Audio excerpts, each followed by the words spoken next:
6 ఏళ్ల శౌర్య చెరువులో పడిపోయింది.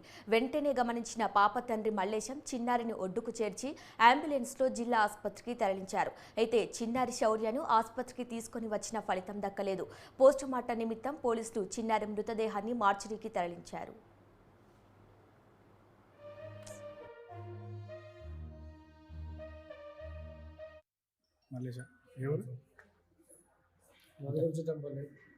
ఏం జరిగింది ఇంతకు? చెల్లవలే సార్ పాప పేరు? పాప పేరు శౌర్య. శౌర్య. ఏమైంది ఇట్లా పడదు?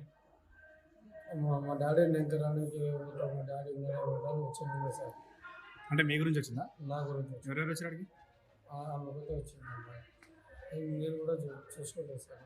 ఆ పాపని ఎప్పటికీ ఇంట్లో ఉంటే స్కూల్కి చూసుకోలేదు. సడన్గా ఇక్కడ ఇంటి మళ్ళీ చూసాక చేతులు ఒక్కటే కలవండి. చూసేకల్లా చాలా పడేసి చక్కగా వచ్చి చూసేకల్లా మా పాప దొరకలేదు సార్. ఒక 2 నిమిషాలు దాకా దొరకలేదు. 3 నిమిషాలు తీసుకొని వస్తే డాడీ అన్నదంటే ఈ అంబులెన్స్లో వచ్చే వరకు చనిపోవచ్చు సార్. అంటే దారిలో చనిపోయిందా లేకపోతే దారిలో చనిపోయిందా? చనిపోయిందా చనిపోవచ్చా? చనిపోవచ్చు సార్. నీ క్లారిటీ నా క్లారిటీలో ఎంచుకోవడం జర మీద ఇప్పుడు చివర దొంగినట్టు అనిపిస్తుందా లేకపోతే చూడలేరా మీ టైంలో? మీరేం చూడలేరా దుంకేటప్పుడు? దిగేటప్పుడు నేను చూడలేదు సార్. లాస్ట్గా కానీ ఓన్లీ ఎవరే అంతే.